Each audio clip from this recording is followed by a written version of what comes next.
minasyaitonir rajim. Bismillahirrahmanirrahim. Alam nasrah laka sadrak wa wada'na anka wizrak alladhi anqadha dhahrak wa rafa'na laka dhikrak alladhi anqadha dhahrak wa rafa'na laka dhikrak fa inna ma'al usri yusra inna ma'al usri yusra fa iza faragta fansab wa ila rabbika farghab. Shadaqallahul azim. Assalamualaikum warahmatullahi wabarakatuh. Waalaikumsalam warahmatullahi wabarakatuh. Alhamdulillah alladzi an'ama alaina bi anwa'in ni'am wa hadana ila dinil Islam. Wassalatu wassalamu ala Rasulillahi sallallahu alaihi wasallam wa ala alihi wa ashabihi wa man ittaba'a hudahu ila daris salam.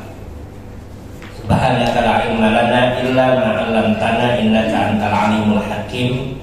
Allahumma anfa'na bima 'allamtana wa 'allimna ma yanfa'una wa zidna ilma.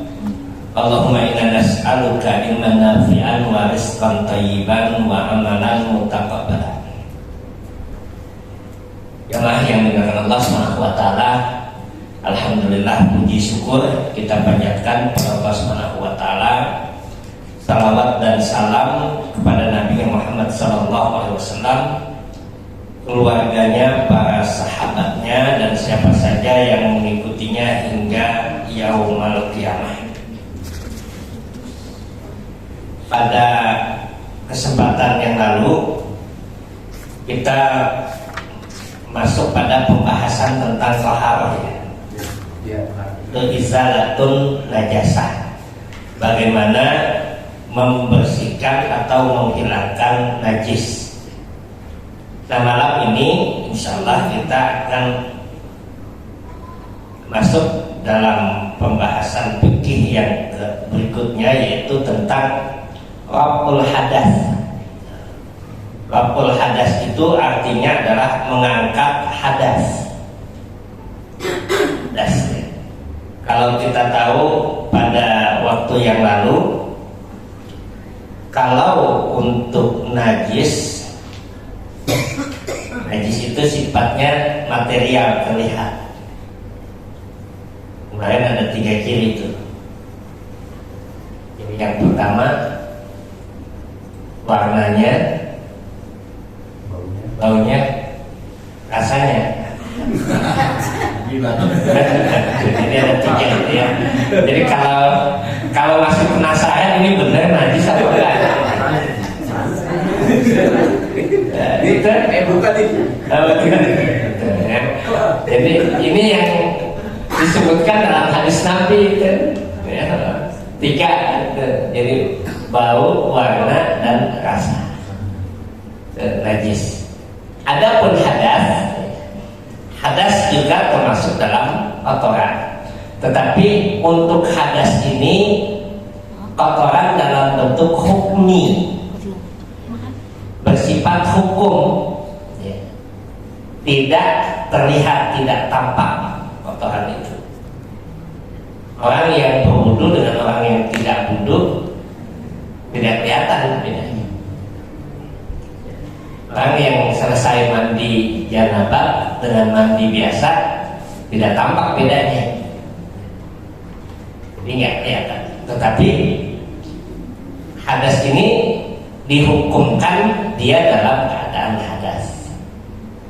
Nah, dalam himpunan putusan tarjih jilid yang pertama itu disebutkan dalam pembahasan tentang hadas ini, wa ba'da an tatawadda'a bil qayfiyatil mutaqaddimati fa anta tahirun. Kalau kita sudah berwudu dengan tata cara yang disebutkan, nanti kita akan masuk pada wudunya, fa anta tahirun, maka kamu dalam keadaan suci. Berarti tidak ada hadas kecil. Karena hadas itu terbagi pada dua, itu hadas besar dan hadas kecil. Anta tahirun, kamu dalam keadaan suci. Malam yaharuj min kasyai'un min ahadis sabilaini, selama tidak keluar sesuatu dari dua jalan, jalan depan, jalan belakang. Kalau belum keluar jalan depan, jalan belakang, maka dalam keadaan suci. Kalau sudah mulut tidak berhadas. Apa jalan depan itu buang air kecil, ya, dan sebagainya. Kemudian jalan belakang itu buang angin, buang air besar, BAB itu, maka batal itu. Yang kedua, walam tulam misil marah, dan selama kamu tidak menyentuh wanita. Ini nanti bahasan ini. Yang kedua nih, menyentuh wanita. Walam tamas safarjak, dan selama kamu tidak menyentuh farj, kemaluan atau yang disebut dengan farj itu. Walam tanam mutajian nauman sakilan, dan selama kamu tidak tidur yang nyenyak dengan miring, dalam keadaan miring nyenyak, berbaring. Makanya ada yang nanya gimana kalau yang duduk salat Jumat. Ada jamaah kita salat Jumat di masjid, bukan di perjalanan di salat Jumat di masjid, baru nyampe langsung tidur, bangun pas qomat. Bangun pas qomat tuh, terus dia sampaikan selesai sholat, masjidnya nggak ada khutbahnya, padahal dia ketiduran gitu ya. Nah, bagaimana yang tidur seperti itu dalam keadaan? Nah, ini kondisi hadas yang disebutkan dalam putusan tarjih tadi. Mana argumentasinya? Mana dalil yang dikemukakan? Karena kalau menetapkan sesuatu hukum itu, dia harus ada argumentasi, ada dalilnya. Dalilnya dari mana? Dari Al-Quran dan hadis Nabi SAW. Mana dalil yang dikemukakan oleh majelis tadi bahwa yang disebutkan tadi itu adalah hal-hal yang membatalkan wudu atau menyebabkan hadas? Mana dalil? Dalam putusan tadi disebutkan lil ayatis sabiqati bil mutaqaddimah. Pertama, dalil yang kita lihat itu dalam Al-Quran surat Al-Maidah. Surat Al-Maidah surat yang kelima ayat yang ke-6 itu Allah Subhanahu wa taala menyebutkan kepada kita dasar-dasar tentang thaharah. Ya ayyuhalladzina amanu idza qumtum ilas salati faghsilu wujuhakum wa aydiyakum ilal marafiq wamsahu bi ru'usikum wa arjulakum ilal ka'bayn. Wahai orang-orang yang beriman, kalau kalian mau sholat, maka cucilah wajah kalian dan kedua tangan kalian sampai siku, dan usaplah kepala kalian dan kaki kalian sampai mata kaki. Tentang dulu surat Al-Maidah itu ayat yang ke-6. Wa in kuntum junuban fatahharu wa in kuntum mardaw ala safarin aw ja'a ahadun minkum minal ghaiti aw lamastumun nisa falam tajidu ma'an fatayammamu sa'idan thayyiban. Wa in kuntum junuban fatahharu, dan kalau kalian dalam keadaan janabah maka bersucilah. Ini tentang mandi janabah. Lalu kemudian wa in kuntum marda, atau kamu dalam keadaan sakit dalam perjalanan, atau baru dari kamar kecil, atau menyentuh wanita tidak mendapati air, maka bertayamumlah dengan debu yang bersih. Ini tentang tayamum. Ma yuridu minkum la ma yuridu Allahu liyaj'alaikum min haraj. Allah tidak menginginkan kesulitan. Sampai akhir ayat. Nah, ini dasar taharah dalam Al-Quran. Kalau ditanya apa dasarnya taharah dalam Al-Quran, ya surat Al-Maidah ayat yang ke-6. Dan hadis-hadis Nabi SAW. Kemudian akan kita dapati rincian tentang hal-hal yang membatalkan wudu tadi, hal-hal yang menyebabkan seseorang berhadas. Yang pertama dalam hadis tadi, kalau kita melihat pada poin yang pertama, dalam putusan tarjih tadi dinyatakan bahwa yang membatalkan wudu itu dikatakan adalah malam yahruj min ahadis sabilaini, yaitu keluar dari dua jalan. Hadis Nabi SAW menyebutkan yang terdapat dalam kitab Imam Al-Bukhari dan Imam Muslim. Rasulullah SAW bersabda, la yaqbalullahu salata ahadikum idza ahdasa hatta yatawadda. Kata Nabi SAW, tidak sah, tidak diterima salat salah seorang di antara kalian apabila berhadas sampai dia berwudu. Sampai dia berwudu. Waqad fassara Abu Hurairah. Nah, karena hadis itu dilanjutkan itu. Dan Abu Hurairah mentafsirkan, menjelaskan apa yang dimaksudkan dengan hadas tadi. Kata Nabi kan tadi, tidak diterima salat seorang di antara kalian ketika dia berhadas sampai dia berwudu lebih dahulu. Nah, Abu Hurairah menjelaskan apa yang dimaksudkan dengan berhadas itu. Ketika ada yang bertanya, apa sih yang dimaksudkan berhadas? Qala, maka Abu Hurairah mengatakan busaun audhuratun, yaitu buang angin. Busa itu buang angin yang tanpa suara.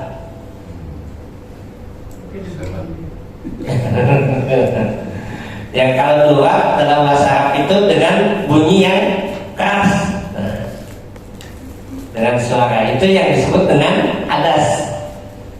Maka kata Nabi SAW tadi, tidak sah diterima salat seseorang itu ketika dia berhadas. Apa maksudnya? Kalau dia dalam keadaan buang angin, ada hadas maka tidak sampai dia berwudu.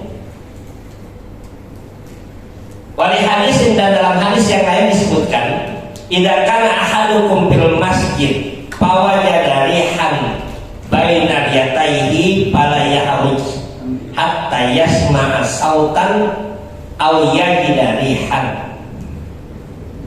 Nabi menyampaikan, apabila salah seorang di antara kalian di dalam masjid, dalam masjid itu bisa jadi dalam keadaan salat, bisa jadi dalam keadaan menunggu salat. Apabila salah seorang di antara kalian dalam masjid, fawajada rihan, lalu dia mendapati barihan, adanya angin, bainal yataihi, bainal yang di antara perutnya dan belakangnya, seakan-akan ada angin. Apa kata Nabi SAW? Fala yahud, jangan dia keluar. Kalau dia lagi sholat jangan keluar. Hatta yasma'a sautan, sampai dia mendengar bunyi anginnya. Keluar, udah keluar nih, baru dia keluar. Kalau sudah pasti itu batal, awya gidarian, atau nggak keluar anginnya, tapi kecium baunya. sah gitu ya. Batal sudah, ini berarti batal. Tapi kalau belum yakin seperti itu, jangan keluar, jangan batalkan sholat. Ini kaidahnya itu. Jadi kalau belum yakin, ini karena kan ada di perut gitu. Ya, atau muter di perut perasaan. Oh, tinggal bunyi misalkan. Tapi ini keluar nggak nih? Kan kita ragu. Maka jangan keluar dari sholat. Kata Nabi SAW tadi, "Fala yahruz hatta yasma'a sautan." Maka hendaklah dia jangan keluar dari sholat sampai dia mendengar bunyi atau dia mencium aromanya. Artinya dipastikan dia dalam keadaan hadas. Tapi kalau dia dalam keadaan ragu, maka hukum asalnya dia tetap dalam keadaan suci, tidak berhadas. Berarti kaidah usul fikihnya itu la yazal bisak, al yaqinu la yazal bisak. Keyakinan itu tidak bisa digoyahkan dengan keraguan. Itu kaidah usul fikih. Kenapa bisa jadi itu tipu daya setan, bikin kita nggak khusyuk. Maka kalau misalkan ada terasa seperti itu, jangan keluar, jangan batalkan sholatnya. Tapi dia pastikan dulu, ini benar keluar atau tidak. Kalau sudah pasti, maka dia keluar untuk mengulangi wudhunya. Nah ini yang disebut dari jalan belakang tadi, itu buang angin. Yang disebutkan dalam hadis tadi, hadas. Hadis yang berikutnya oleh hadis Ali indah sahihaini. Yang berikutnya adalah hadis Ali bin Abi Thalib radhiyallahu anhu yang terdapat di dalam kitab Imam Al-Bukhari dan Imam Muslim. Apa katanya? Kuntu rajulan madda wa kuntu astahi an as'alan nabiyya sallallahu alaihi wasallam. Kata Ali itu, aku ini orang yang madda itu sering kali keluar mandi. Dan Ali bin Abi Thalib, ana rajulun madda. Lalu kemudian kata Ali, wa kuntu astahi, dan aku malu, aku sungkan untuk bertanya kepada Nabi, bagaimana masjid itu? Batal kan? Kan keluar dari lubang kan? Dari bagian depan keluar mandi. Apakah batal wudhunya atau tidak? Apakah harus mandi atau tidak? Ali malu untuk bertanya kepada Nabi. Kenapa? Mertuanya. Kata beliau itu, li'ana limakani ibnataihi, karena kedudukan anaknya.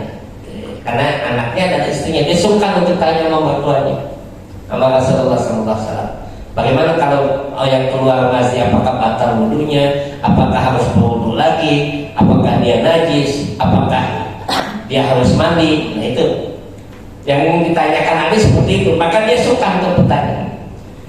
Lalu kemudian Pak Amartu lil Miqdad ibn al-Aswad, maka aku perintahkan Miqdad bin al-Aswad untuk bertanya kepada Nabi. Maka bertanyalah Miqdad itu, bagaimana orang yang sering keluar mandi keadaannya? Apa kata Nabi sallallahu alaihi wasallam? Yaghsilu dzakarahu wa yatawaddo.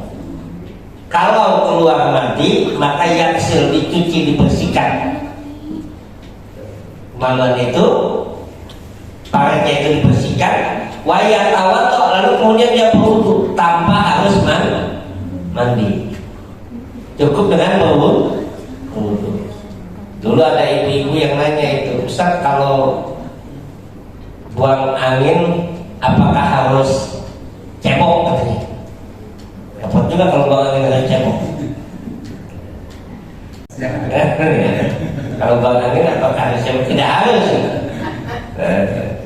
Nah seperti ini, ya, seperti yang tadi Ali juga bertanya itu, bagaimana apakah harus mandi?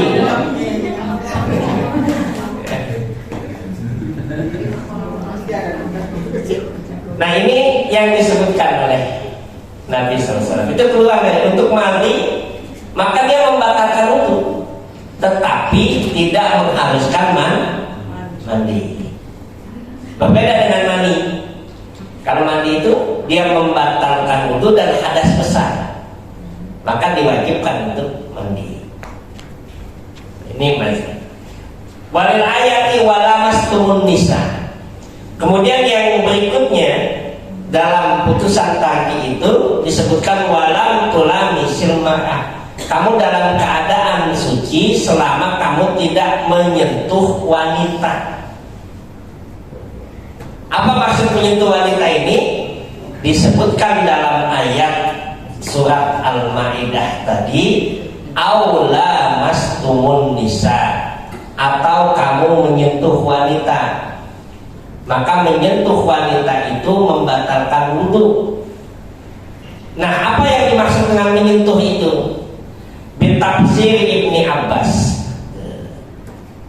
Dalam tafsir Ibnu Abbas radhiyallahu an, min anna lamas ma'nahu jima' kama huwa bis sahihil mukhtar. Bahwa yang dimaksudkan dengan menyentuh wanita membatalkan wudu itu maknanya adalah berhubungan suami istri. Jadi kalau senggolan doang nggak batal, Mas itu. Siap. Siap lagi.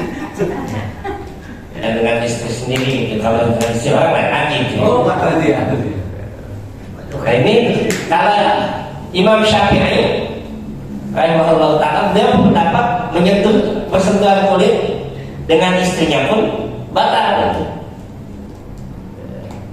Kalau Imam Abu Hanifah berpendapat, apa kata beliau itu?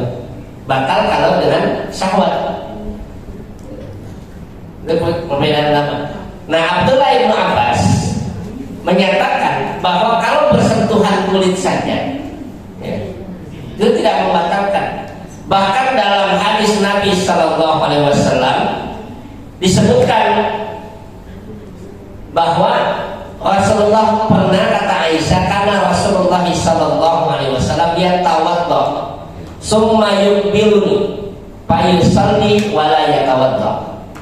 Kata Aisyah itu Rasulullah Sallallahu Alaihi Wasallam pernah beliau berwudu, lalu kemudian beliau mencium keningku. Aisyah.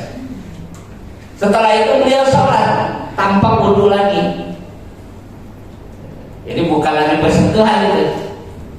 Dan ini menunjukkan tidak membatalkan wudu. Tidak membatalkan wudu.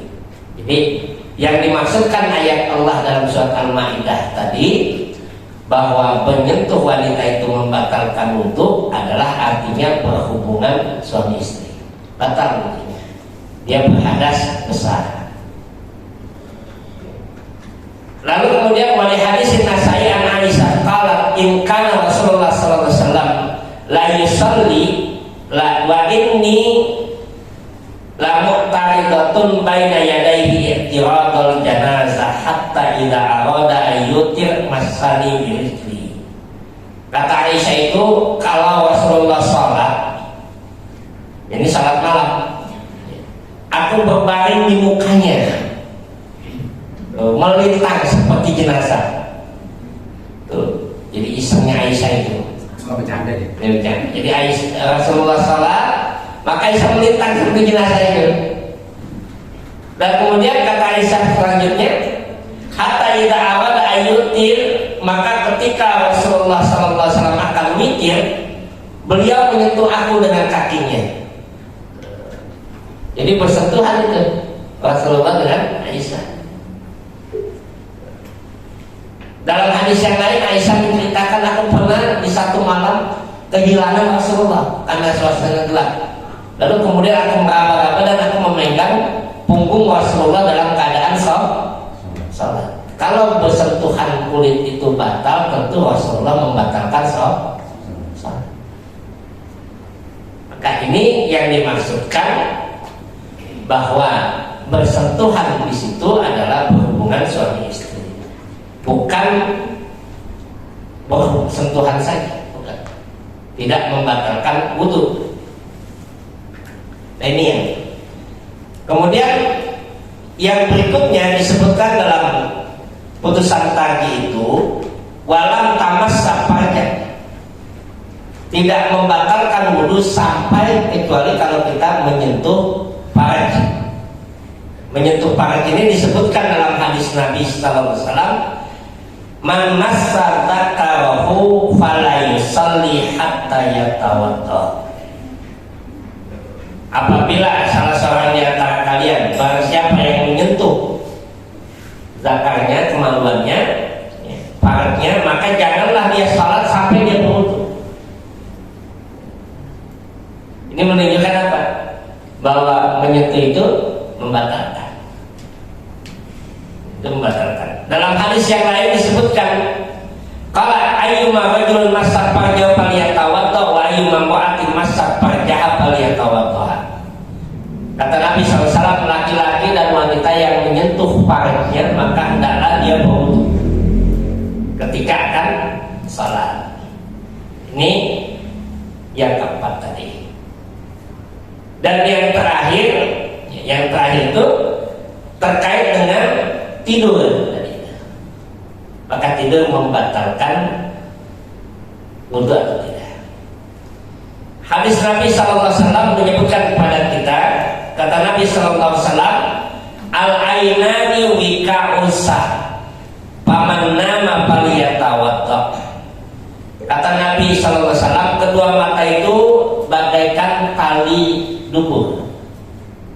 Barang siapa yang tidur hendaklah dia berwudu.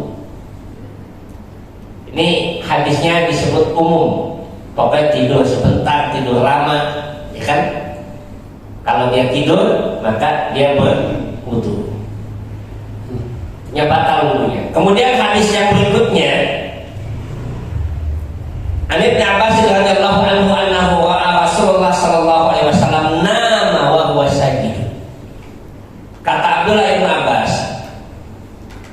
aku melihat Rasulullah tidur sedang beliau bersujud sehingga mendekor. Tuh. Hatta ghatta wa nafaha. Tuh. Kemudian beliau berdiri, summa qama falyusalli. Kemudian aku lihat Rasulullah kemudian sholat, beliau berdiri untuk sholat. Fakultu, maka aku mengatakan, ya Rasulullah, innaka qad nimta. Kata Ibnu Abbas, tapi kamu barusan tidur ya Rasulullah.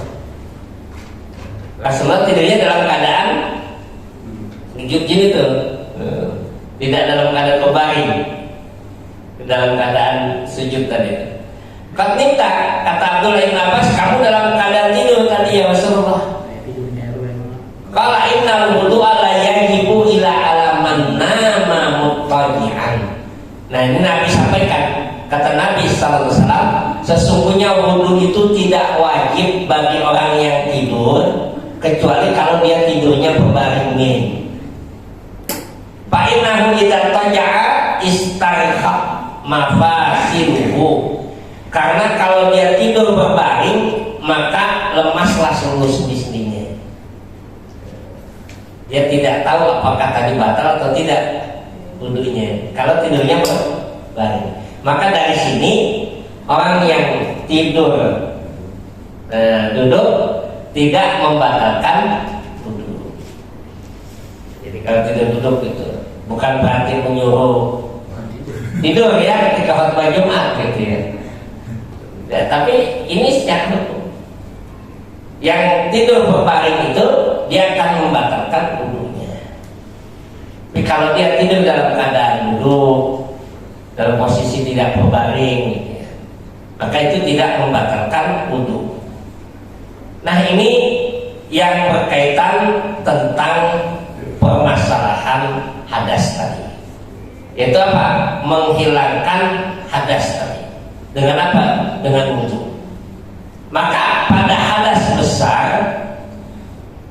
diperintahkan kita untuk mandi. Selanjutnya dikatakan didalikan apa bihurujil mandi awil tiqa'il hitanatain. Apabila kalian dalam keadaan berjanabah karena keluarnya mani atau bertemunya dua sunatan, yaitu hubungan suami istri, au aratta hudurul Jumat, atau kamu ingin sholat Jumat, au naqaita minal haid, atau kamu baru selesai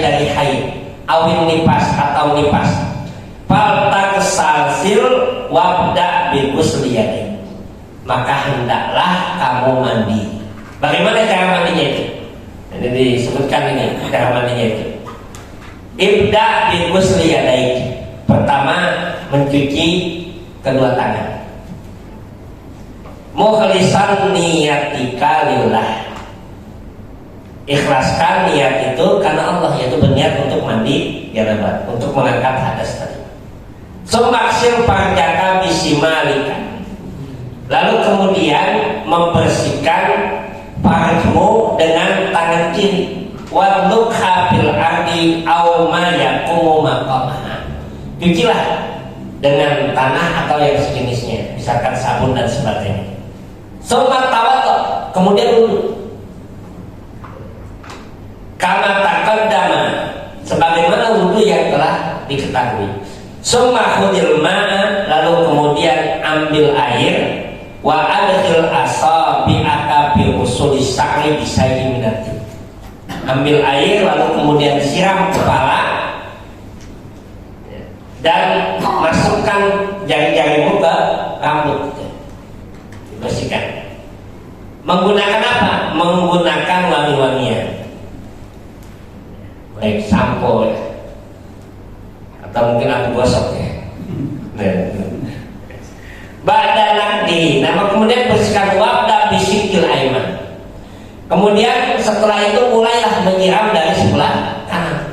Summa abrijul ma'a ala ra'sika salasan, dan tuangkan air ke kepalamu itu 3 kali, ratakanlah seluruh badanmu. Kemudian gosok-gosok, jadi bersihkan. Dan basuhlah selesai itu kedua kakimu dengan mendahulukan yang kanan dari yang kiri. Kemudian wala tusrif bil isti'malil ma', dan jangan berlebihan dalam menggunakan air. Nah itu tata cara mandinya. Jadi apa yang dilakukan dalam mandi itu? Yang dilakukan yang pertama adalah mencuci dua tangan dengan niat bahwa kita ingin menghilangkan hadas besar kita. Dua tangan, lalu kemudian membersihkan farj kita, ya, dengan menggunakan sabun dan sebagainya. Setelah itu berwudu. Ya. Setelah itu berwudu, sebagaimana wudunya kita untuk salat. Setelah berwudu apa? Lalu kemudian kepala kita disiram dengan air dan kemudian di sela-sela jari rambut, ujung rambut kita. Jadi pori-pori rambut kita itu di sela-sela. Lalu kemudian menyiram, mengawali dengan yang kanan, kemudian yang kiri, kemudian siram kepala kita keseluruhan dari ujung kepala sampai kaki dengan air sambil menggunakan sabun dan sejenisnya. Setelah selesai, baru kita berpindah kaki kita menyiram kaki sebelah kanan dan kiri. Selesai sudah. Nah ini yang disebut dengan ghuslul kafi. Ghuslul yang artinya mandi, ya, mandi yang sempurna. Ada mandi yang sempurna itu. Dan nanti ada mandi yang mencukupi. Kalau mandi yang sempurna tadi dengan cuci tangan, membersihkan dulu, kemudian berwudu, itu niatnya untuk menghilangkan janabah, menghilangkan hadas. Sempurna mandinya itu. Diawali dengan membersihkan dan kemudian berwudu, diakhiri dengan mencuci kaki. Maka disebut mandi usutam, namanya mandi yang sempurna. Tapi kemudian kalau kita masuk kamar mandi, nah saya mau mandi janabah, ambil air guyur dari atas sampai bawah, niatnya menghilangkan hadas, sudah cukup itu. Itu yang disebut mandi yang mencukupi. Jadi kalau kita mandi jebar-jebur aja sudah cukup bersih.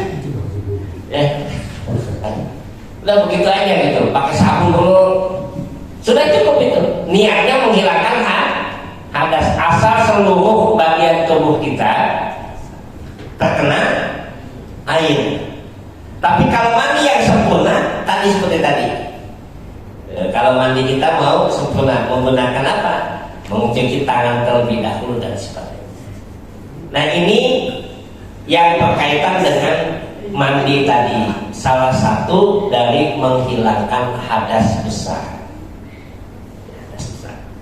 Nah ini mungkin yang kita kaji pada kesempatan ini ya, berkaitan tentang janabah dan hadas ya, hadas dan mandi yang kita kaji bagian daripada taharah ya dalam ibadah salat kita, melengkapi apa yang kita kaji pada pekan yang lalu. Bismillah wa fathul qarib wa basyiril mu'minin. Wassalamualaikum warahmatullahi wabarakatuh.